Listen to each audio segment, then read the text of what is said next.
Bonjour et bienvenue pour une nouvelle vidéo pour la physique en BTS électrotechnique. Aujourd'hui on s'intéresse au transformateur et à son schéma équivalent. Tout d'abord on va s'intéresser à la constitution d'un transformateur.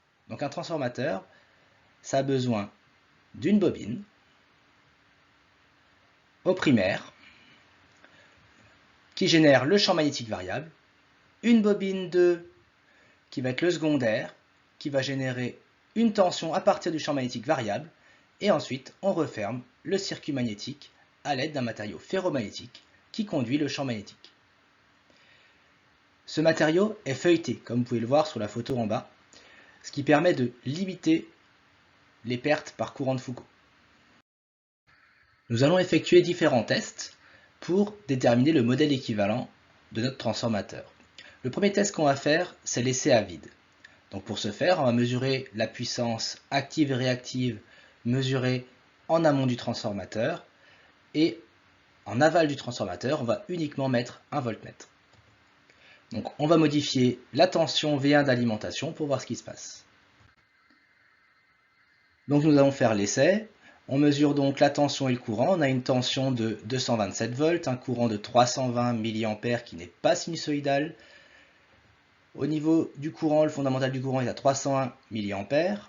Et si maintenant on mesure les puissances, on a une puissance active de 25 watts, une puissance réactive de 61 var et une tension au secondaire de 110 volts. On a repris tout ça, on a mis toutes ces valeurs dans un tableau qu'on va maintenant étudier.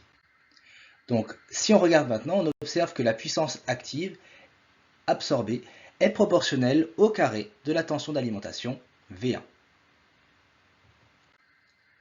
Pour l'essai en court-circuit, cette fois-ci, on va mesurer donc toujours la puissance active et réactive en amont du transformateur, mais on va mettre un ampère-mètre au secondaire. Alors il faut faire très attention, on va devoir alimenter avec une tension V1 assez faible. Et on va augmenter progressivement de manière à avoir I2 qui atteigne le courant nominal du transformateur. On observe cette fois-ci que le courant est sinusoïdal, et donc on a notre tension aussi. Au niveau des valeurs, donc je reporte ici toutes les valeurs de notre essai, et le courant au niveau du secondaire est de 2,97 ampères. Donc pour modéliser notre transformateur, on va utiliser un modèle, le modèle de CAP. Dans ce modèle, on voit différents éléments, des résistances, des bobines et le transformateur. On va maintenant expliquer qu'est-ce que modélisent ces différents éléments. Tout d'abord, RF, c'est la résistance qui modélise les pertes fer, les pertes ferromagnétiques dans le matériau du coup ferromagnétique. Donc on va avoir les pertes par courant de Foucault et les pertes par hystérésis. On a également l'inductance magnétisante qui va traduire le fait de la bobine au primaire. Au niveau du secondaire, on a une résistance qui modélise les pertes joules, donc les pertes aussi appelées cuivre, dans les enroulements de la bobine du primaire et de la bobine du secondaire. Et on va voir LS, l'inductance de fuite magnétique qui va traduire les différentes fuites qu'on peut avoir. Donc, avec l'essai à vide, on va pouvoir déterminer les éléments au primaire. Donc, le courant I2 est nul. Donc, il n'y a pas de puissance dissipée dans RS, il n'y a pas de puissance dissipée réactive dans LS, et il n'y a pas de chute de tension, donc V2 égale M fois V1. On peut donc en déduire M, le rapport de transformation, qui est égal à V20 sur V1, et égal ici à 0,485. On n'a pas d'unité, c'est un rapport.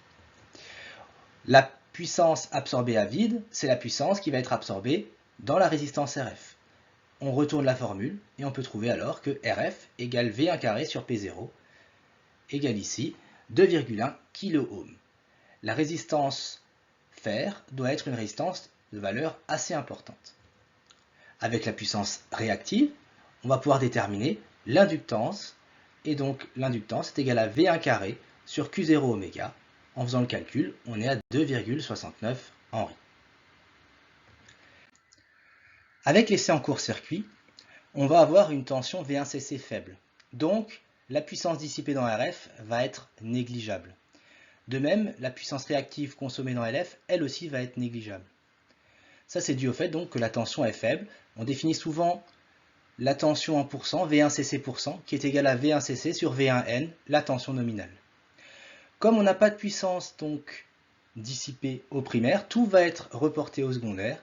Et on aura donc PCC qui est égal à RS fois I2cc au carré, on en déduit RS, qui vaut ici 2,2 ohms.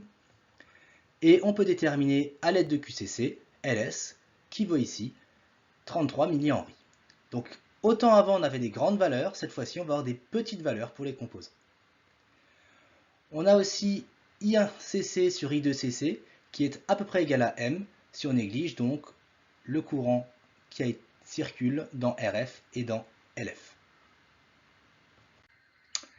Pour déterminer maintenant le courant de court-circuit sous tension nominale, ce qui nous permet de dimensionner les pouvoirs de coupure des disjoncteurs en aval des transformateurs.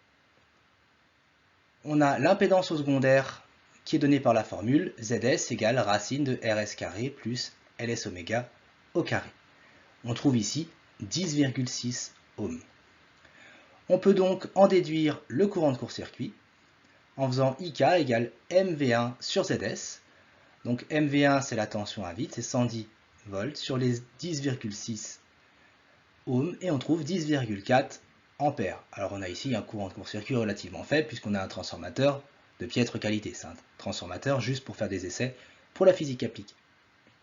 Mais ça nous permet de déterminer le pouvoir de coupure à utiliser pour le disjoncteur en aval du transformateur. Donc pour cette vidéo, on retient donc le modèle équivalent donc de CAP, où on a RF, la résistance modélisant les pertes ferromagnétiques, les pertes fer, LF, l'inductance magnétisante, RS, donc la résistance qui modélise les pertes joules, LS, l'inductance de fluide magnétique, et M, le rapport de transformation. À l'aide de l'essai à vide, on peut déterminer RF, LF et M. À l'aide de l'essai en court-circuit, on peut déterminer V1cc %, RS, LS et ZS, l'impédance au secondaire, ce qui va nous permettre de dimensionner le pouvoir de coupure du disjoncteur en aval du transformateur. Merci d'avoir suivi cette vidéo et à bientôt pour une nouvelle vidéo pour la physique en BTS électrotechnique.